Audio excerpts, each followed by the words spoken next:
ಅಮೃತ ವರ್ಷಿಣಿ ಧಾರಾವಾಹಿಯಿಂದನೂ ನಾವು ನೋಡಿದ್ವಿ. ಎಲ್ರಿಗೂ ಕಾಟ ಕೊಡ್ಕೊಂಡು ತುಂಬ ಚೆನ್ನಾಗೇ ಇದ್ದೀರಾ, ಮುಟ್ಟಿದೆ ಅಂತ ಆಯಿತು. ಅದೇನೇ ಹೆದರ್ಸ್ಕೊಂಡಿದ್ದೀರಂತೆ. ಅದೇನೇ ಅಲ್ಲ, ಎಲ್ಲರನ್ನೂ ಎದುರಿಸೋದೆ. ಯಾಕೆ ನಿಮ್ಮ ಹೆಸರು ಚೇಂಜ್ ಮಾಡ್ಕೋಬಾರ್ದು? ಒಂದು ಹೆಸರನ್ನ ನಿಮಗೆ ಹೆಸರು ತಂದು ಕೊಟ್ಟಾಗ ಸೊ ಅದನ್ನ ಬಿಟ್ಕೊಡಕ್ ನಮಗೂ ಮನ್ಸಾಗಲ್ಲ. ಉರ್ಮಿಳಾ ಕ್ಯಾರೆಕ್ಟರ್ ಬಗ್ಗೆ ಏನು ಹೇಳ್ತಾರೆ? ಮನೇಲೂ ಹಿಂಗೆ ಇರ್ತೀಯ, ಅಲ್ಲೂ ಹಿಂಗೆ ಇರ್ತೀಯ? ಅವಾಗಾದ್ರೂ ಕೋಪ ಮಾಡ್ಕೊಂಡಾಗ ನೋಡು ಊರ್ಮಿಳಾ ಬಂದು ನೋಡು, ಇನ್ನೂ ಇದೆ ಊರ್ಮಿಳಾ ಕ್ಯಾರೆಕ್ಟರ್. ನಿಮಗೆ ಯಾವ ಥರ ಪಾತ್ರ ಮಾಡಬೇಕು ಅಂತ ಆಸೆ? ಸೈಕೋಯಿಕ್ ಕ್ಯಾರೆಕ್ಟರ್ ಮಾಡಬೇಕು ಅನ್ನೋದೆಲ್ಲ ಆಸೆ ಇದೆ. ಮುಂದಿನ ದಿನಗಳಲ್ಲಿ ಉರ್ಮಿಳಾ ಒಳ್ಳೆಯವಳು ಆಗಬಹುದಾ? ಇವಾಗ ನಮ್ಮ ಜೊತೆಗಿದ್ದಾರೆ, ಎಲ್ರಿಗೂ ಅಚ್ಚುಮೆಚ್ಚಿನ ಇವರು ಅಮೃತ ವರ್ಷಿಣಿ ಧಾರಾವಾಹಿಯಿಂದನೂ ನಾವು ನೋಡಿದ್ವಿ. ಸೊ ಅಳೋದನ್ನ ನೋಡಿದ್ವಿ, ಈಗ ಅಳಿಸೋದನ್ನ ನೋಡ್ತಾ ಇದೀವಿ, ಅದು ಉರ್ಮಿಳಾ ಪಾತ್ರದ ಮೂಲಕ. ಈಗ ನಾವಿವಾಗ ರಜನಿ ಅವ್ರನ್ನ ಮಾತಾಡಿಸ್ತಾ ಇದೀವಿ. Hi ma'am. ಹಾಯ್, ಹಲೋ, ಹೇಗಿದ್ದೀರಾ? ಸೂಪರ್. ನೀವು? ನಾವು ತುಂಬಾ ಚೆನ್ನಾಗಿದ್ದೀವಿ. ನೀವು ಸೂಪರ್ ಆಗೇ ಇರ್ತೀರಿ. ಯಾಕೆ ಹೇಳಿ, ಎಲ್ರಿಗೂ ಕಾಟ ಕೊಡ್ಕೊಂಡು ತುಂಬಾ ಚೆನ್ನಾಗೇ ಇದ್ದೀರಾ ಅಂತ ನಮ್ಮ ಪ್ರೇಕ್ಷಕರು ಹೇಳ್ತಾ ಇರ್ತಾರೆ. ಕಾಟ ಕೊಡೋರ್ಗೆ ಏನು ಟೆನ್ಷನ್ ಇರಲ್ಲ, ಯಾಕಂದ್ರೆ ಅವ್ರಿಗೆ ಏನೇನು ಸ್ಟ್ರೆಸ್ ಇರುತ್ತದಲ್ಲ ಅದನ್ನೆಲ್ಲ ಬೇರೆಯವ್ರ ಮೇಲೆ ಹಾಕ್ತಾರಲ್ಲ, ಅದಕ್ಕೆ ನೀವು ಹೇಳಿದ್ ಕರೆಕ್ಟ್. ನಾವು ಕರೆಕ್ಟಾಗಿ ಹೇಳಿರ್ತೀವಿ ನೋಡಿ, ಯಾಕೆ ಇದು ಯಾವುದು ನಮ್ಮ ಮಾತಲ್ಲ, ನಮ್ಮ ಪ್ರೇಕ್ಷಕರ ಮನದಾಳದ ಮಾತುಗಳನ್ನ ನಾವು ಹೇಳಿರ್ತೀವಿ. ಸೂಪರ್. ಹಂಗಾದ್ರೆ ಮುಟ್ಟಿದೆ ಅಂತ ಆಯ್ತು. ಊರ್ಮಿಳಂದು ಏನು ಬಿಸಿ ಇದೆ ಅದು ಮುಟ್ಟಿದೆ ಅಂತ. ಖಂಡಿತ ಮುಟ್ಟಿದೆ ಮ್ಯಾಮ್. ಆಕ್ಚುಲಿ ನಮಗೆ ಉರ್ಮಿಳಾ ಅವ್ರನ್ನ ನೋಡಿದಾಗ ನಾವೆಲ್ಲರೂ ನೋಡಿದ್ದು ಅಮೃತ ಅವ್ರನ್ನ, ಅತ್ತೆಗೆ ಹೆದರ್ಕೊಂಡು, ಯಾರು ಏನೇ ಹೇಳಿದ್ರು ಅನ್ನಿಸ್ಕೊಂಡು. ಇವಾಗ ಏನ್ ರಿವರ್ಸ್ ಆಗಿದೆ, ಅತ್ತೆನೇ ಹೆದರ್ಸ್ಕೊಂಡಿದ್ದೀರಂತೆ. ಹಾ, ಖಂಡಿತವಾಗ್ಲು. ಊರ್ಮಿಳಾ ಪಾತ್ರನೇ ಹಂಗೆ. ಅವು ಅತ್ತೇನೆ ಅಲ್ಲ, ಎಲ್ಲರನ್ನೂ ಎದುರಿಸೋದೆ. ಯಾರೇ ಎದುರಿಗೆ ಬಂದ್ರು ಅವ್ರ ಹತ್ರ ಏನು ಪ್ಲೀಸಿಂಗ್ ಆಗಿ ಮಾತಾಡೋ ಸೀನೇ ಇಲ್ಲ, ಎಲ್ರಿಗೂ ಏನು ಅಂತ ಮಾತಾಡೋದೆ. ಸೊ ಆ ಥರ ಒಂದು ಕ್ಯಾರೆಕ್ಟ್ರು ನಾನು ಸಿಕ್ಕಾಪಟ್ಟೆ ಎಂಜಾಯ್ ಮಾಡ್ತಾ ಇದ್ದೀನಿ. ಬಿಕಾಸ್ ಸಮಥಿಂಗ್ ಡಿಫ್ರೆಂಟ್ ಅಲ್ಲ. ನಿಮಗೆ ಒಂದು ಪಾಸಿಟಿವ್ ಕ್ಯಾರೆಕ್ಟ್ರಿಂದ ನೆಗೆಟಿವ್ ಕ್ಯಾರೆಕ್ಟರ್ ಮಾಡೋದೇ ಒಂದು ಚಾಲೆಂಜಿಂಗ್ ಅಂತ ಹೇಳ್ಬೋದು. ಸೊ ಸಂಭವ ನನಗೆಲ್ಲೋ ಒಂದು ಸ್ವಲ್ಪ ಅದು ವರ್ಕ್ ಆಗಿದೆ, ಮತ್ತು ಜನಗಳಿಗೆ ಇಷ್ಟ ಆಗಿದೆ ಅಂತ ಅನ್ಸುತ್ತೆ. ಅಲ್ಲ, ಆಕ್ಚುಲಿ ನಿಮ್ಮ ಪಾತ್ರ ತುಂಬಾ ಇಷ್ಟ ಆಗಿದೆ. ಯಾಕೆ ಅಂದ್ರೆ ನಮ್ಮ ಅಮ್ಮನವರೆಲ್ಲ ಸೀರಿಯಲ್ ನೋಡ್ಬೇಕಾದ್ರೆ ಅಮೃತ ವರ್ಷಿಣಿ ನೋಡೋ ಟೈಮಲ್ಲೆಲ್ಲ ಹೇಳೋರು, ಪಾಪ ಹುಡ್ಗಿಗೆ ಅವಾಗೆಲ್ಲ, ಇವಾಗೆಲ್ಲ ಜನ ಸ್ವಲ್ಪ ಮೆಚ್ಯೂರ್ ಆಗಿದ್ದಾರೆ, ಅದು ಸೀರಿಯಲ್ ಅನ್ನೋ ಗೊತ್ತಿದೆ. ಬಟ್ ನಿಮ್ಮ ಅಮೃತ ವರ್ಷಿಣಿ ಬರುವಾಗೆಲ್ಲ ಹೆಂಗಿತ್ತು ಅಂದ್ರೆ, ಪಾಪ ನಿಮ್ಮ ಮನೆ ಮಗಳು, ಅವ್ರ ಮನೆ ಮಗಳು ನಿಮಗೆ ಕಾಟ ಕೊಡ್ತಿದ್ದಾರೆ, ಸೊ ಅತ್ತೆಗೆ ಎಷ್ಟು ಹೆದರ್ತಾಳೆ. ಕೆಲವರು ಅಮೃತ ತರ ಸೊಸೆ ಇರ್ಬೇಕು ಅಂತ ಬಯಸಿದ್ರೆ ಇಷ್ಟೊಂದು ಇನ್ನೋಸೆಂಟ್ ಬೇಡ ಅಂತ ಹೇಳ್ದವರು ಇದ್ದಾರೆ. ಬಟ್ ಈಗ ಉರ್ಮಿಳಾ ಕ್ಯಾರೆಕ್ಟರ್ನ ಹೆಂಗ್ ಒಪ್ಕೊಂಡಿದ್ದಾರೆ, ನಿಮ್ಗೆ ಏನ್ ಅನ್ಸುತ್ತೆ ಮ್ಯಾಮ್? ಇಲ್ಲ, ಅದೇ ನೀವು ಹೇಳ್ದಾಗೇನೆ ತುಂಬಾ ಜನ ಅದನ್ನ ಎಕ್ಸೆಪ್ಟ್ ಮಾಡ್ಕೊಳಲ್ಲ. ಕೆಲವ್ರು ಈಗ್ಲೂ ನಾನು ಅಮೃತಾನೇ, ಹೊರಗಡೆ ಎಲ್ಲಾದ್ರೂ ಹೋದಾಗ ತುಂಬಾ ಜನ ನನ್ನನ್ನು ರೆಕಗ್ನೈಸ್ ಮಾಡೋದು ಅಮೃತ ಅಂತಾನೆ, ಆಮೇಲೆ ಕರೆಯೋದು ಅಮೃತ ಅಂತಾನೆ. ಎಷ್ಟೋ ಜನಕ್ಕೆ ನನ್ನ ರಿಯಲ್ ನೇಮ್ ಗೊತ್ತೇ ಇಲ್ಲ ಇದುವರೆಗೂ. ಸೊ ಇಲ್ಲೇ ಆಗ್ಲಿ, ನಮ್ಮ ಟೆಕ್ನಿಷಿಯನ್ಸೇ ಎಷ್ಟೋ ಜನ ಬರ್ತಾರಲ್ಲ, ನಮ್ಮ DOPಗಳಾಗ್ಲಿ, ಯಾರೇ ಬಂದ್ರೂ ಆ ಪೊಸಿಷನ್ಸ್ ಕೊಡ್ಬೇಕಾದ್ರೂ ಅಮೃತ ಸ್ವಲ್ಪ ರೈಟ್ ಬನ್ನಿ, ಲೆಫ್ಟ್ ಬನ್ನಿ ಅಂತಾರೆ. ಸೊ ಖುಷಿ ಆಗುತ್ತೆ. I am also enjoying for that. ನನಗೂ ಅದು ಆ ಹೆಸರು, ಯಾಕಂದರೆ ಒಂದು ನಿಮಗೆ ಯಾವತ್ತೇ ಆಗಲಿ ಒಂದು ಹೆಸರನ್ನ ನಿಮಗೆ ಹೆಸರು ತಂದು ಕೊಟ್ಟಾಗ ಸೊ ಅದನ್ನು ಬಿಟ್ಕೊಡಕ್ಕೆ ನಮಗೂ ಮನಸ್ಸಾಗಲ್ಲ. ಸೊ ಹಾಗಾಗಿ ಅಮೃತ ನನಗೂ ಒಂಥರ ಮನಸ್ಸಿಗೆ ಹತ್ತಿರವಾದವಳು. ಸೊ ಅದನ್ನು ನನಗೂ ನಾನು ಹಾಗೆ ಕ್ಯಾರಿ ಮಾಡ್ತಾ ಇದ್ದೀನಿ. ಆಕ್ಚುಲಿ ಜನಕ್ಕಲ್ಲ, ನಾನು ಇವಾಗ ಲೀಡ್ ಕೊಡ್ಬೇಕಾದ್ರೂ ಇವಾಗ ನನ್ನ ಮನ್ಸಲ್ಲೂ ಅಮೃತ ಅಮೃತ ಅಂತಾನೆ ಓಡ್ತಾ ಇತ್ತು. ಆಮೇಲೆ ಫ್ಲಾಶ್ ಆಯ್ತು ರಜನಿ. ಆಮೇಲೆ ನಿಮ್ಮ ರೀಲ್ಸ್ ನೋಡ್ಬೇಕಾದ್ರೂ ನನ್ನ ಫ್ರೆಂಡ್ಸ್ಗೆ, ಓಕೆ ನಿಮ್ಮ ಮದುವೆ ವಿಷಯ ಬಂದಾಗ್ಲೂ ಅಷ್ಟೇ, ರಜನಿ ಅವ್ರ ಮದುವೆ ಆಯ್ತು, ಯಾವ ರಜನಿ, ಅಮೃತ ಅವ್ರ ಮದುವೆ ಆಯ್ತು, ಅವ್ರ ಮದುವೆ ಆಯ್ತಾ, ಓಕೆ. ತುಂಬಾ ಜನಕ್ಕೆ ಅಮೃತ ಅಂದ್ರೇನೆ ಗೊತ್ತಾಗೋದು. ರಜನಿ ಅನ್ನೋದು ಈಗ ನಿಮ್ ಇನ್ಸ್ಟಾ ರೀಲ್ಸ್ ನೋಡಿ ನೋಡಿ ನೋಡಿ ನಾನು ಇವಾಗ ಓಕೆ ಇವ್ರ ಹೆಸರು ರಜನಿನಾ ಅಂತ ಹೇಳಿ ತಿಳ್ಕೊಂತಾರೆ. ಅದು ಹೆಸರು ಕನ್ಫ್ಯೂಸ್ ಆಗುತ್ತೆ, ಅಮೃತ ಅನ್ನೋದೇ ಬಾಯ್ಗೆ ಬರುತ್ತೆ. ಯಾಕೆ ನಿಮ್ಮ ಹೆಸರು ಚೇಂಜ್ ಮಾಡ್ಕೋಬಾರ್ದು? ಇಲ್ಲ, ಅದೇನಾಗುತ್ತೆ, ನಾವು ಈಗ ಏನು ಹೇಳ್ತಾರೆ, ನಮ್ಮ ಒಂದು ಹೆಸರು ಮುಂದೆ 1000 ಹೆಸರುಗಳು ಬರ್ಬೋದು ಹೋಗ್ಬೋದು. ಬಟ್ ನಾವಾಗಿರಬೇಕು ಅನ್ನೋದಕ್ಕೆ ನನ್ನ ಹೆಸರು ಇನ್ನೂ ಶಾಶ್ವತವಾಗಿ ಉಳ್ಕೊಂಡಿದೆ. ಸೊ ಹಾಗಾಗಿ ನಮಗೆ ನಾವು ಅಮೃತ ಆದಾಗಲೂ ನಾನು ರಜನಿಯಾಗೇ ಇದ್ದೆ, ಈಗ ಊರ್ಮಿಳಾ ಆಗಬೇಕಾದ್ರೂ ರಜನಿಯಾಗೇ ಇದ್ದೀನಿ. ಸೊ ಹಾಗಾಗಿ ಆ ಚೇಂಜಸ್ ಮಾಡ್ಕೊಂಡಿಲ್ಲ. ಆಕ್ಚುಲಿ ನಿಮಗೆ ಜರ್ನಿ ಶುರುವಾಗಿದ್ದೆ ಸ್ಟಾರ್ ಸುವರ್ಣದಿಂದ ಅಲ್ವಾ? ಹೌದು. ಈಗ ಮತ್ತೆ ಸ್ಟಾರ್ ಸುವರ್ಣಗೆ ಕಮ್ ಬ್ಯಾಕ್ ಆಗಿದೆ. ನೀವೊಂಥರ ಸ್ಟಾರ್ ಸುವರ್ಣ ಮನೆ ಮಗಳಿದ್ದಂಗೆ. ಹೌದು ಆಕ್ಚುಲಿ ಅಂದ್ರೆ ಅವಾಗೆಲ್ಲ ಸೀರಿಯಲ್ಗಳು ಶುರುವಾಯ್ತು. ಅವಾಗ ನಿಮ್ ಸೀರಿಯಲ್ ಒಂದು ಮೆಗಾ ಎಪಿಸೋಡ್ ಆಗಿ ಬಂತು. ಜನ ಅದನ್ನ ತುಂಬಾ ಇಷ್ಟಪಟ್ಟಿದ್ರು. ಅದ್ರಲ್ಲಿರೋ ಎಲ್ಲಾ ಕ್ಯಾರೆಕ್ಟರ್ಗಳನ್ನು ಇಷ್ಟಪಟ್ರು. ಸೊ ಮತ್ತೆ ಮನೆಗೆ ವಾಪಸ್ ಬಂದಿದ್ದಕ್ಕೆ ಎಷ್ಟು ಖುಷಿ ಅನಿಸ್ತಿದೆ. ತುಂಬಾ ಖುಷಿ ಇದೆ ಬಿಕಾಸ್ ಒಂದು ಒಂದು 6 ವರ್ಷ ಒಂದು ಸೀರಿಯಲ್ ಮಾಡಿ ಲಾಂಗ್ ಬ್ರೇಕ್ ನಂತರ ಮತ್ತೆ ಆ ಚಾನಲ್ಗೆ ಬರೋದಿದೆಯಲ್ಲ, ಸೊ ಅದೊಂಥರನೇ ಖುಷಿನೇ ಕೊಡುತ್ತೆ ಅದು. ಈಗ ನಮ್ಮ ಅಮ್ಮನ ಮನೆಗೆ, ಗಂಡನ ಮನೆಯಿಂದ ಅಮ್ಮನ ಮನೆಗೆ ಬಂದಾಗ ಎಷ್ಟು ಒಂದು ಹ್ಯಾಪಿನೆಸ್ ಇರುತ್ತೋ, ಆ ಹ್ಯಾಪಿನೆಸ್ ನನಗೆ ಸ್ಟಾರ್ ಸುವರ್ಣಗೆ ಮತ್ತೆ ವಾಪಸ್ ಬಂದಾಗ ಇದೆ. ಯಾಕಂದರೆ ನಾವು 6 ವರ್ಷ ಸುವರ್ಣನ ಒಂಥರ ಆಳಿದೀವಿ ಅಂತಾನೆ ಹೇಳ್ಬೋದು. ಸೊ ಹಾಗಾಗಿ ಈಗ ಮತ್ತೆ ಕಂಬ್ಯಾಕ್ ಆಗಿರೋದು ಭಾಳ ಖುಷಿ ಇದೆ. ಆಕ್ಚುಲಿ ನಿಮ್ಮ ಟೈಮಲ್ಲಿ ನೀವು ಸೀರಿಯಲ್ ಮಾಡ್ಬೇಕಾದ್ರೆ ಯಾವ್ಯಾವ ಸೀರಿಯಲ್ಸ್ ಎಲ್ಲ ಬಂತಲ್ವಾ, ನಮ್ಗೆ ಈಗಲೂ ನೆನಪಿದೆ. ಯಾಕಂದ್ರೆ ನಾವು ಅವನೇ ಸ್ಕೂಲಿಗೆ ಹೋಗೋ ಟೈಮಲ್ಲೆಲ್ಲ ನಾವು ನೋಡ್ತಾ ಇದ್ವಿ. ಹಂಗಂತ ಅಷ್ಟೊಂದು ಏಜ್ ಆಗಿಲ್ಲ ಅವರಿಗೆ, ನಾನು ಸ್ಕೂಲಿಗೆ ಹೋಗ್ತಾ ಇದ್ದೆ ಅಂತ. ನಾನು ಇವಾಗ ಜಸ್ಟ್ ಬಂದಿರೋದು. ಪಾಪ ಆಮೇಲೆ ನಿಮ್ಮೆಲ್ಲ ಅವ್ರಿಗೆ ಅಷ್ಟೊಂದು ಏಜ್ ಆಗಿದೆ, ಆಂಕರ್ ಹಿಂಗೆ ಹೇಳ್ತಿದ್ದಾರೆ ಅನ್ಕೋಬಾರ್ದಲ್ಲ. ಸೊ ಅದಕ್ಕೆ ಕ್ಲಾರಿಫೈ ಕೊಡ್ತಾ ಇದ್ದೀನಿ. ಅಷ್ಟೊಂದೆಲ್ಲ ಏಜ್ ಆಗಿಲ್ಲ ಅವ್ರು, ಇನ್ನು ಸ್ವೀಟ್ 16 ಅಲ್ಲೇ ಇದ್ದಾರೆ ಅವ್ರು. ಈಗ ನೋಡಿ ಅವ್ರನ್ನ ಏನಿಲ್ಲ, ಸ್ವೀಟ್ 16 ಅಂತೆಲ್ಲ ಹೇಳಲ್ಲ. ಸೊ ಸಮ್ಹೌ ಏಜ್ ಆಗಿದೆ ಅಷ್ಟೇ. ಬಟ್ ಅವ್ರವರು ಮೈಂಟೈನ್ ಮಾಡ್ತಾ ಇದ್ದಾರೆ. ಹೌದು, ಇವಾಗ ಹೆಂಗೆ ಒಂದ್ ಕಡೆ ವಿಡಿಯೋಸು ಮಾಡ್ತೀರಾ, ಈ ಕಡೆ ಸೀರಿಯಲ್ಗೂ ಟೈಮ್ ಕೊಡ್ತಾ ಇದ್ದೀರಾ, ಇವಾಗ ರೀಸೆಂಟಾಗಿ ಮದುವೆ ಆಗಿದ್ದೀರಾ, ಹೆಂಗಿದೆ ಲೈಫು ಆ್ಯಸ್ ಯೂಶಲ್. ಯಾಕಂದರೆ ನಾನು ಅರುಣ್ 7 years ಫ್ರೆಂಡ್ಸು. ಸೊ ನಮ್ಗೆ ಅದು ಚೇಂಜಸ್ ಆಗಿಲ್ಲ. ಮದುವೆ ಆದಮೇಲೂ ನಮ್ಗೆ ಅದು ಚೇಂಜ್ ಆಗಿಲ್ಲ, ಅದೊಂದು. ಆಮೇಲೆ ನಂದು ಮೊದಲು ನಾನು ಏನಿದ್ನೋ ಅಂದರೆ ಸೀರಿಯಲ್ ಮಾಡಿಕೊಂಡು ಆರಾಮಾಗಿ ಓಡಾಡ್ಕೊಂಡು ಹೆಂಗಿದ್ನೋ, ಇವಾಗಲೂ ಅದು ಹಾಗೆ ಕಂಟಿನ್ಯೂ ಆಗಿದೆ. ಆಮೇಲೆ ನಾವು ರೀಲ್ಸ್ ಮಾಡೋದಂದರೆ ನಾವಿಬ್ಬರು ಜೊತೆಲೇ ಮಾಡೋದ್ರಿಂದ ಸೊ ಆ ಡಿಸ್ಟೆನ್ಸು ಮತ್ತು ಅದು ಎಲ್ಲ ಏನೂ ಚೇಂಜ್ ಆಗಿಲ್ಲ. ಇಲ್ಲಿ ಸ್ವಲ್ಪ ಯಾವಾಗಾದರೂ ಶೂಟು ಇಲ್ದಿದ್ದಾಗ, ಬ್ರೇಕ್ ಇದ್ದಾಗ ರೀಲ್ಸ್ ಎಲ್ಲ ಮಾಡ್ತೀವಿ. ಆಕ್ಚುಲಿ ನಿಮ್ ರೀಲ್ಸ್ ತುಂಬಾ ಚೆನ್ನಾಗಿರುತ್ತೆ. ಆಕ್ಚುಲಿ ಫುಲ್ ಫನ್ನಿ ಆಗಿರುತ್ತೆ. ನೀವು ರಾಕ್ಷಸ ಅಂತ ಕರೆಯೋದು ತುಂಬಾ ಚೆನ್ನಾಗಿರುತ್ತೆ. ಅಂಡ್ ನಿಮ್ಮಿಬ್ರು ಪೇರ್ ಕೂಡ ತುಂಬಾ ಚೆನ್ನಾಗಿದೆ. ಆಕ್ಚುಲಿ ನಿಮ್ ಮದ್ವೆ ವಿಡಿಯೋಸ್ ಕೂಡ ತುಂಬಾ ಚೆನ್ನಾಗಿತ್ತು. ಅಂಡ್ ಆದ್ರೂ ಬೇಜಾರು, ಯಾಕಂದ್ರೆ ನೀವು ತುಂಬಾ ಜನನೆಲ್ಲ ಮದ್ವೆ ಕರೆದಿಲ್ವಂತ. ಇಲ್ಲ, ನಾವು ತುಂಬ ಸಿಂಪಲಾಗಿ ಮಾಡ್ಕೋಬೇಕು ಅಂತಲೇ ಮಾಡ್ಕೊಂಡಿದ್ದು. ಯಾಕಂದರೆ ತುಂಬ ಆಡಂಬರವಾಗಿ ಮಾಡ್ಕೊಳ್ಳೋದಕ್ಕೆ ಅವನಿಗೂ ಇಷ್ಟ ಇರಲಿಲ್ಲ, ನನಗೂ ಇಷ್ಟ ಇರಲಿಲ್ಲ. ಸೊ ಸಿಂಪಲಾಗಿ ಮಾಡಬೇಕು ಅಂತ ಹೇಳ್ಬಿಟ್ಟು ತುಂಬ ಸಿಂಪಲ್ಲಾಗಿ, ಆಮೇಲೆ ಕೂಲಾಗಿ ಒಂಥರ ಚೆನ್ನಾಗಿತ್ತು. ಅದೊಂಥರ ನಾವು ಎಂಜಾಯ್ ಮಾಡಿದ್ವಿ ಪರ್ಸ್ನಲಿ. ಏನಾಗುತ್ತೆ, ನಾವು ಪರ್ಸ್ನಲಿ ಅದನ್ನು ಏನೋ ಖುಷಿ ಪಟ್ಟಾಗಲೇ ನಮ್ಗೆ ಅದು ಸಮಾಧಾನ ಕೊಡೋದು. ಸೊ ಹಾಗಾಗಿ ನಮಗೆ ಸಮಾಧಾನ ಇದೆ, ನಾವು ಮದುವೆ ಮಾಡ್ಕೊಂಡು ಚೆನ್ನಾಗಿತ್ತು ಅಂತ. ಏನೇ ಆಗಲಿ ತುಂಬ ಚೆನ್ನಾಗಿರಿ, ತುಂಬ ಚೆನ್ನಾಗಿ ಬ್ಯೂಟಿಫುಲ್ ಕಪಲ್ಸ್, ಯಾರ ದೃಷ್ಟಿನೂ ಬೀಳದೇ ಇರಲಿ ನಿಮ್ಮಿಬ್ರ ಮೇಲೆ. ತುಂಬ ಚೆನ್ನಾಗಿರಿ.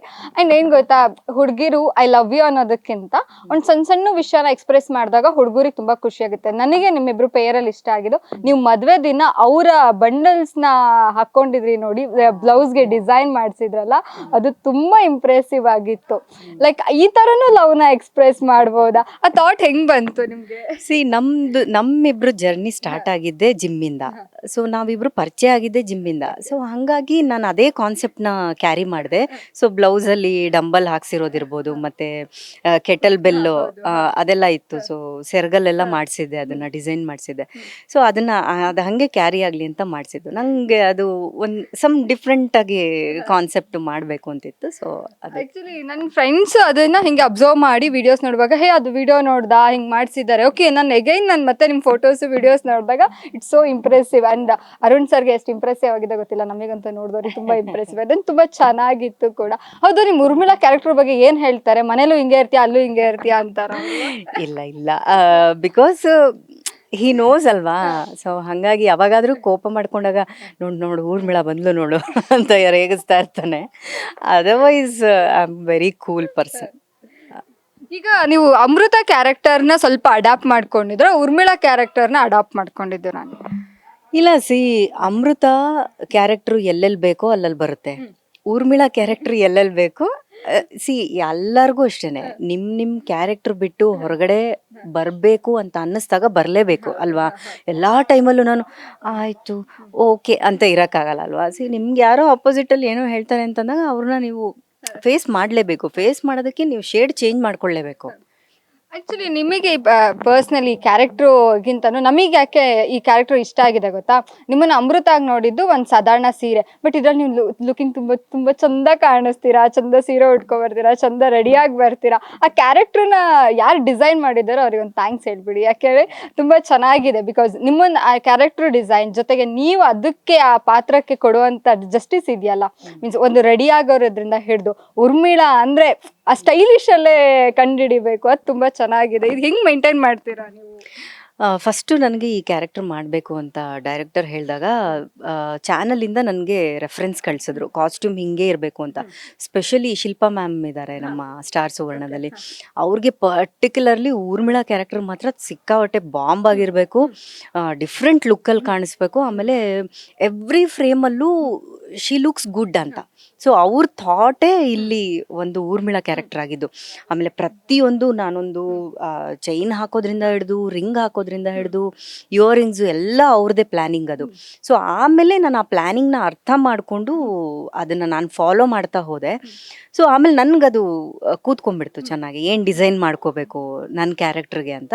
ಸೊ ಅಲ್ಲಿಂದ ನಾನು ಕ್ಯಾರಿ ಫಾರ್ವರ್ಡ್ ಮಾಡಿದೆ. ಸೊ ಎನಿ ಹೌ ಶಿಲ್ಪಾ ಮ್ಯಾಮ್ಗೆ ಹಾರ್ಟ್ಫುಲ್ಲಿ ಥ್ಯಾಂಕ್ಸ್ ಹೇಳ್ತೀನಿ, ಬಿಕಾಸ್ ನಾನು ಇಷ್ಟು ಬ್ಯೂಟಿಫುಲ್ ಆಗಿ ಕಾಣಿಸೋದಕ್ಕೆ ಅವರು ಮೇಜರ್ ಕಾರಣ ಅಂತ. ಆಕ್ಚುಲಿ ಹೌದು, ನಿಮ್ಮ ಉರ್ಮಿಳಾ ಕ್ಯಾರೆಕ್ಟ್ರು ಒಂದು ಸ್ವಲ್ಪ ಜೋರು ಅನ್ನೋದು ಜನಕ್ಕೆ ಒಂದು ಸ್ವಲ್ಪ ಇದ್ರೂ ಕೂಡ, ಬಟ್ ನಿಮ್ಮ ಲುಕ್ಸಲ್ಲಿ ಎಲ್ಲಾನು ಮಾಫಿ ಆಗಿಬಿಡುತ್ತೆ. ವಾವ್, ಎಷ್ಟು ಚೆನ್ನಾಗಿ ಕಾಣಿಸ್ತಾರೆ. ಆ್ಯಂಡ್ ಮೇ ಬಿ ನಿಮಗೆ ಕಮೆಂಟ್ಸ್ ಕೂಡ ಬಂದಿರುತ್ತೆ ಸ್ಯಾರಿ ಬಗ್ಗೆ, ಡಿಸೈನ್ ಬಗ್ಗೆ ಎಲ್ಲ ಎಷ್ಟು ಜನ ಕೇಳಿದ್ದಾರೆ. ಹೌದು, ತುಂಬ ಜನ ಅದು ಹೆಂಗೆ ನೀವೇ ಡಿಸೈನ್ ಮಾಡ್ಕೊಳ್ತೀರಾ, ಇಲ್ಲ ಡಿಸೈನರ್ ಇದ್ದಾರಾ ಹೇಗೆ ಅಂತ. ಇಲ್ಲ ಇಲ್ಲ, ನನಗೆ ನಾನೇ ಡಿಸೈನರು, ನಾನೇ ಚೂಸ್ ಮಾಡೋದು, ಹಿಂಗೆ ಹಾಕ್ಕೊಳ್ಬೇಕು, ಈ ಥರ ನಾನು ಕಾಣಿಸ್ಬೇಕು ಅಂದರೆ. ನೀವು ಚೆನ್ನಾಗಿ ಕಾಣಿಸ್ಬೇಕು ಅಂದರೆ ಫಸ್ಟು ನೀವು ನಿಮ್ಮನ್ನು ಇಂಪ್ರೆಸ್ ಮಾಡ್ಕೋಬೇಕು, ಆಮೇಲೆ ಬೇರೆಯವ್ರನ್ನ ನೀವು ಇಂಪ್ರೆಸ್ ಮಾಡೋಕ್ಕಾಗಲ್ಲ. ನಿಮ್ಗೊಂದು ಜಡ್ಜ್ಮೆಂಟ್ ಸಿಕ್ಬಿಟ್ರೆ ಅದು ಬೇರೆಯವ್ರಿಗೂ ನಿಮಗೆ ಇಷ್ಟಪಡ್ತಾರೆ. ಸೊ ಅದೇ ಥಾಟ್ನ ನಾನು ಫಾಲೋ ಮಾಡಿದ್ದು. ನಾನು ಮಿರರ್ ಮುಂದೆ ನಿಂತ್ಕೊಂಡಾಗ ನಾನು ಚೆನ್ನಾಗಿ ಕಾಣಿಸ್ತಿದ್ದೀನ ಇಲ್ವಾ ಅನ್ನೋದು ಒಂದು ಜಡ್ಜ್ಮೆಂಟ್ ಬಂದಾಗ್ಲೇ ನನಗೆ ಅದು ಫುಲ್ಫಿಲ್ ಆಗೋದು. ಸೊ ಇವಾಗ ಯಾರು ಬೈದಿಲ್ವಾ ನಿಮಗೆ, ಉರ್ಮಿಳಾಗಿ ಯಾಕೆ ಅಷ್ಟು ಕಾಟ ಕೊಡ್ತೀಯ ದಿವಾನ್ ಮನೆಯವ್ರ ತನಕ್ಕೆ ಅಂತ? ಇಲ್ಲ, ಆ್ಯಕ್ಚುಲಿ ನಾನು ಪರ್ಸ್ನಲಿ ನನ್ನನ್ನು ಯಾರು ಮೀಟ್ ಮಾಡ್ತಾರೋ, ನಾನು ಇರೋ ವೇ ಮತ್ತು ಮಾತಾಡೋ ವೇ ನೋಡಿದಾಗ ಅವ್ರಿಗೆ ಊರ್ಮಿಳಾ ಕ್ಯಾರೆಕ್ಟರ್ ಮರ್ತೋಗುತ್ತೆ. ಸೀರಿಯಸ್ಲಿ, ನನಗೆ ಅವ್ರು ಮಾತಾಡಿದಾಗ ಮ್ಯಾಮ್ ನಿಮ್ಮ ಅಮೃತ ವರ್ಷಿಣಿ ತುಂಬ ಚೆನ್ನಾಗಿ ಬರ್ತಿತ್ತು ಅಂತಾರೆ. ಅದಾದಮೇಲೆ ಮೊನ್ನೆ ಒಂದು ವೈಕುಂಠ ಏಕಾದಶಿಗೆ ಟೆಂಪಲ್ಗೆ ಹೋಗಿದ್ವಿ. ನಂಗೆ ಅಲ್ಲಿ ಶಾಕಿಂಗ್ ಆಗಿದ್ದು ಒಂದು ವಿಚಾರ ಏನಂದರೆ, ಒಂದಿಷ್ಟೇ ಚಿಕ್ಕ ಹುಡುಗಿ, ಒಂದು 6 ಇಯರ್ಸೋ 7 ಇಯರ್ಸೋ, ಅವಾಗ ಬಂದ್ಬಿಟ್ಟು ನನ್ನ ಹೆಸರು ಫುಲ್ ಹೇಳಿದ್ಲು, ನೀವು ಊರ್ಮಿಳಾ ಕೇಶವ್ ದಿವಾನ್ ಅಲ್ವಾ ಅಂತ. ನನಗೆ ಶಾಕ್ ಆಯಿತು. ಅಯ್ಯೋ ಎಷ್ಟು ಸ್ವೀಟಾಗಿ, ಅಂದರೆ ಮಕ್ಕಳು ಕೂಡ ನೋಡ್ತಾ ಇದ್ದಾರೆ ನಮ್ಮ ಸೀರಿಯಲ್ಲು, ರೆಕಗ್ನೈಸ್ ಮಾಡ್ತಿದ್ದಾರೆ ಅಂತ. ಸೊ ಆ ಥರ ಇದ್ದಾಗ ನನಗೆ ಸ್ವಲ್ಪ ಖುಷಿ ಆಗುತ್ತೆ. ಆ್ಯಕ್ಚುಲಿ ನಾನು ಕೀರ್ತಿ ಜೊತೆ ಮಾತಾಡ್ಬೇಕಾದ್ರೆ ಹೇಳ್ತಾ ಇದ್ದೆ, ನಿಮ್ಮ ಸೀರಿಯಲ್ಲು ಬೇರೆ ಒಂಥರ ಡಿಫ್ರೆಂಟ್ ಆಗಿದೆ. ಯಾಕೆ ಅಂದರೆ ಎಲ್ಲರ ಮನೆ ನಡೆಯೋ ಕಥೆನೇ ನಿಮ್ಮ ಸೀರಿಯಲ್ಲು. ಬಿಕಾಸ್ ಎಲ್ಲರ ಮನೇಲೂ ಊರ್ಮಿಳಾ ಇರ್ತಾರೆ, ಎಲ್ಲರ ಮೇಲೂ ಕೀರ್ತಿ, ಕೃಷ್ಣ, ತರಲೆ ಮಾಡೋವಂಥ ಹುಡುಗರು ಕೃಷ್ಣ ಥರ ಇರ್ತಾರೆ, ಸಪೋರ್ಟಿಂಗ್ ಕ್ಯಾರೆಕ್ಟರ್ ರಚನಾ ಅವ್ರ ಥರ ಇರ್ತಾರೆ. ಎಲ್ಲರ ಮನೇಲೂ ಇದ್ದಿದ್ದೇ ಕತೆ, ಅದಕ್ಕೆ ಜನಕ್ಕೆ ಅದು ಅಶಿಷ್ಟ ಆಗ್ತಾ ಇದೆ. ಸೊ ಒಂದು ಪ್ರೋಮೋ ಬಿಟ್ಟಾಗ, ನಿಮ್ಮದು ಪ್ರೋಮೋ ಬಿಟ್ಟಾಗ ಓಕೆ ನೀವು ಈ ಥರ ವಿಲನ್ ಒಂದು ನೆಗೆಟಿವ್ ಶೇಡ್ ಅರೆ ಇವ್ರು ನೆಗೆಟಿವ್ ಶೇಡ್ ಮಾಡ್ತಾ ಇದ್ದೀರಾ. ಯಾಕಂದರೆ ನಾವೆಲ್ಲ ಈಗ ಅಮೃತ ಆದಮೇಲೆ ನಾವು ನೋಡ್ತಾ ಇದ್ದಿದ್ದು ನಿಮ್ಮನ್ನ ರೀಲ್ಸು ವೀಡಿಯೋಸಲ್ಲೆಲ್ಲ ಆ ಫನ್ನಿಯಾಗಿ ಆಡ್ತಾ ಇದ್ದಿದ್ದು ನಿಮ್ಮಿಬ್ರು ಪೇರ ಕ್ಯೂಟ್ ಆಗಿ. ಬಟ್ ಇವರು ಹಿಂಗಿರುತ್ತೆ ಅನ್ನೋ ಕ್ಯೂರಿಯಾಸಿಟಿ ನಮಗೂ ಇತ್ತು. ಬಟ್ ಇವಾಗ ಬರ್ತಾ ನಾವೇ ಅದಕ್ಕೆ ವಾವ್ ಅನ್ನೋ ಲೆವೆಲಿಗೆ ಬಂದಿದ್ದೀವಿ. ವಾಟ್ ಎವರ್ ಉರ್ಮಿಳಾ ಜೋರಿರಲಿ ಹೆಂಗೆ ಇರಲಿ, ಬಟ್ ಆ ಪಾತ್ರಕ್ಕೆ ನೀವು ನಿಜವಾಗ್ಲೂ ಜೀವ ತುಂಬಿದ್ದೀರಾ. ಇಲ್ಲ, ಜೀವ ತುಂಬಿದಿನೋ ಇಲ್ವೋ ಗೊತ್ತಿಲ್ಲ ನನಗೆ. ನನ್ನ ಕೈಯಲ್ಲಿ ಎಷ್ಟು ಪ್ರಯತ್ನ ಆಗುತ್ತೋ ನಾನು ಅಷ್ಟು ಮಾಡೋದಕ್ಕೆ ಟ್ರೈ ಮಾಡ್ತಾ ಇದ್ದೀನಿ. ಇನ್ನೂ ಮಾಡಬೇಕು ಈ ಕ್ಯಾರೆಕ್ಟ್ರು, ಇನ್ನೂ ಬೇರೆ ಬೇರೆ ಸೀನ್ಸ್ಗಳು ಬಂದಾಗ ಇನ್ನೂ ಬೇರೆ ಬೇರೆ ಶೇಡ್ಸ್ಗಳು ಮಾಡಬೇಕು ಅನ್ನೋ ಆಸೆ ನನಗಿದೆ. ಸೊ ಹಾಗಾಗಿ ಇನ್ನೂ ಏನಿಲ್ಲ, ಇನ್ನೂ ಇದೆ ಊರ್ಮಿಳಾ ಕ್ಯಾರೆಕ್ಟ್ರು ಇನ್ನೂ ಮಾಡಬೇಕು. ಆ್ಯಕ್ಚುಲಿ ಇನ್ನೊಂದೇನು ಅಂದರೆ, ಈ ಫಸ್ಟು ಹೀರೋಯಿನ್ ಆಗಿ ಮಾಡ್ತಾರಲ್ಲ, ನಾನು ತುಂಬ ಜನ ಹೀರೋಯಿನ್ ಅಸ್ತಾರೆ ಕೇಳಿದ್ದೀನಿ. ಏನು ಅಂದರೆ ನಮಗೆ ಈ ನೆಗೆಟಿವ್ ಶೇಡ್ ಮಾಡಬೇಕು, ಯಾಕಂದರೆ ಹೀರೋಯಿನ್ ಆದರೆ ಅವ್ರಿಗೆ ಒಂದು ಬಾರ್ಡ್ರ್ ಇರುತ್ತೆ ಈ ಆ್ಯಕ್ಟಿಂಗಿಗೆ. ಬಟ್ ವಿಲನ್ಸಿಗೆ ಹಂಗಲ್ಲ, ನೀವೇನೇ ಮಾಡಿದ್ರು ಸಾಕಾಗಲ್ಲ ಡೈರೆಕ್ಟ್ರಿಗೆ, ಇನ್ನೂ ಮಾಡಿ ನಿಮಗೂ ಆ ಥರದ್ದೊಂದು ಕನಸಿತ್ತಾ? ಡೆಫಿನೆಟ್ಲಿ ನಾನು ಮುಂಚೆ ಅಮೃತವರ್ಷಿಣಿ ಮಾಡಬೇಕಾದ್ರೆ ಎಲ್ಲೇ ಇಂಟರ್ವ್ಯೂಗೆ ಹೋಗಲಿ ನನಗೆ ನೆಗೆಟಿವ್ ಮಾಡಬೇಕು ಅಂತ ಆಸೆ ಅಂತ ಹೇಳಿದೆ. ಸೊ ಅದು ಹೇಳಿ ಹೇಳಿ ಮ್ಯಾನಿಫೆಸ್ಟಿಂಗ್ ಥರ ನೋಡಿ ಇವತ್ತು ನಾನು ನೆಗೆಟಿವ್ ಕ್ಯಾರೆಕ್ಟ್ರಲ್ಲಿ ನಿಂತಿದ್ದೀನಿ. ಸೊ ಅದು ಎಲ್ರಿಗೂ ಆಸೆ ಇರುತ್ತೆ. ಬಿಕಾಸ್ ಏನಂದರೆ ನೀವು ಅದೊಂದು ಬೌಂಡ್ರಿ ಇರುತ್ತೆ. ಹೀರೋಯಿನ್ ಕ್ಯಾರೆಕ್ಟರ್ ಮಾಡಿದಾಗ ಒಂದು ಬೌಂಡ್ರಿ ಇರುತ್ತೆ. ಇವ್ರ ಹತ್ರ ಇಷ್ಟೇ ಮಾತಾಡಬೇಕು, ಇವ್ರ ಹತ್ರ ಇಷ್ಟೇ ಮಾತಾಡಬೇಕು, ಓಪನ್ ಅಪ್ ಆಗಿ ಮಾತಾಡೋಕ್ಕಾಗಲ್ಲ. ಬಟ್ ನೆಗೆಟಿವ್ ಹಂಗಲ್ಲ.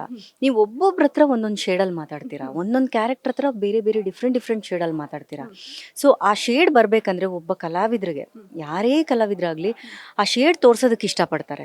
ಅಂದರೆ ನೀವು ಒಂದೇ ಬಾವಿ ಒಳಗಿನ ಕಪ್ಪೆ ಆಗೋದಕ್ಕೆ ಇಷ್ಟಪಡಲ್ಲ. ಅಂದರೆ ನನಗೆ ಪರ್ಸ್ನಲಿ ನಾನು ನನ್ನ ಹತ್ರ ವರ್ಸಟೈಲ್ ಕ್ಯಾರೆಕ್ಟರ್ಗಳನ್ನ ಮಾಡಬೇಕು ಅಂತ ತುಂಬ ಇಷ್ಟಪಟ್ಟವಳು. ಸೊ ಅದಕ್ಕೋಸ್ಕರ ನಾನು ಇಲ್ಲಿದ್ದೀನಿ ಅಂತ ಅನ್ಸುತ್ತೆ. ಆಕ್ಚುಲಿ ಹೌದು, ಪಾತ್ರನೂ ತುಂಬಾ ಚೆನ್ನಾಗಿ ಬರ್ತಾ ಇದೆ. ನೆಕ್ಸ್ಟ್ ಯಾವ ತರದ್ದು ಪಾತ್ರ ಮಾಡಕ್ಕೆ, ಏನಾದ್ರು ದೆವ್ವದ್ದು ಅಥವಾ ಆ ಥರದ್ದು ಏನಾರು ಆಸೆ ಇದೆ? ಕೆಲವರಿಗೆ ಇರುತ್ತೆ ಈ ದೆವ್ವದ ಕ್ಯಾರೆಕ್ಟರ್ ಮಾಡಬೇಕು ಆ ಥರದ್ದೆಲ್ಲ. ನಿಮಗೆ ಯಾವ ಥರ ಪಾತ್ರ ಮಾಡಬೇಕು ಅಂತ ಆಸೆ ಇದೆ? ನನಗೆ ಸ್ವಲ್ಪ ಈ ಸೈಕೋಯಿಕ್ ಕ್ಯಾರೆಕ್ಟರ್ ಮಾಡಬೇಕು ಅನ್ನೋದೆಲ್ಲ ಆಸೆ ಇದೆ. ಅದು ಬಿಟ್ಟರೆ ಮೈಥಾಲಜಿ ನನಗೆ ತುಂಬ ಇಂಟ್ರೆಸ್ಟ್ ಇದೆ. ನನಗೆ ಯಾಕಂದರೆ ನನಗೆ ಆ ಬಾಡಿ ಲ್ಯಾಂಗ್ವೇಜ್ ಎಲ್ಲ ಚೆನ್ನಾಗಿ ಕೂತ್ಕೊಳ್ಳುತ್ತೆ ಮೈಥಾಲಜಿ. ಸೊ ಹಾಗಾಗಿ ನನಗೆ ಸ್ವಲ್ಪ ಆ ಥರ ದೇವಿ ಕ್ಯಾರೆಕ್ಟರ್ಸು ಆ ಥರದ್ದೆಲ್ಲ ನನಗಿಷ್ಟ. ಯಾಕಂದರೆ ನಾನು ರಾಜ್ಕುಮಾರ ಸರ್ ಅವರ ಪರಮ ಭಕ್ತೆ. ಹಾಗಾಗಿ ಅವ್ರದ್ದು ಮೈಥಾಲಜಿ ಸಿನಿಮಾಗಳೆಲ್ಲ ನಾನೆಲ್ಲ ನೋಡಿದ್ದೀನಿ. ಹಾಗಾಗಿ ನಂಗೆ ಆ ಮೈಥಾಲಜಿ ಸ್ವಲ್ಪ ತುಂಬ ಆಸೆ ಮಾಡಬೇಕು ಅಂತ. ನೋಡೋಣ ಫ್ಯೂಚರಲ್ಲಿ. ಈಗ ನಾನು ಅಮೃತವರ್ಷಿಣಿ ಟೈಮಲ್ಲಿ ನೆಗೆಟಿವ್ ಮಾಡಬೇಕು ಅಂತ ಹೇಳ್ತಿದ್ದೆ, ಮ್ಯಾನಿಫೆಸ್ಟ್ ಥರ ಆಗೋಯ್ತು. ಮೈಥಾಲಜಿ ಅಂತ ಹೇಳ್ತಿದ್ದೀನಿ. ನೆಕ್ಸ್ಟ್ ನೀವೇ ಇಂಟರ್ವ್ಯೂಗೆ ಬಂದಾಗ ನೋಡಿ ಅವತ್ತು ಹೇಳಿದ್ದೆ ಅಂತ ಹೇಳ್ಬೋದಲ್ಲ. ಖಂಡಿತ ಆದಷ್ಟು ಬೇಗ ಅಂಥದ್ದೊಂದು ಪಾತ್ರ ನಿಮ್ಮನೆಲ್ಲೇ ಸಿಗ್ಲಿ. ಸ್ಟಾರ್ ಸುವರ್ಣದಲ್ಲಿ ಆಕ್ಚುಲಿ ಮೈಥಾಲಜಿ ಇರೋದೇ ಇಲ್ಲಿ ಜಾಸ್ತಿ. ಇವಾಗ ನಾವು ಮೈಥಾಲಜಿ ಸೀರಿಯಲ್ಸ್ ಒಳ್ಳೊಳ್ಳೆ ಕಥೆಗಳನ್ನು ನೋಡ್ತಾ ಇರೋದೇ ಸ್ಟಾರ್ ಸುವರ್ಣದಲ್ಲಿ.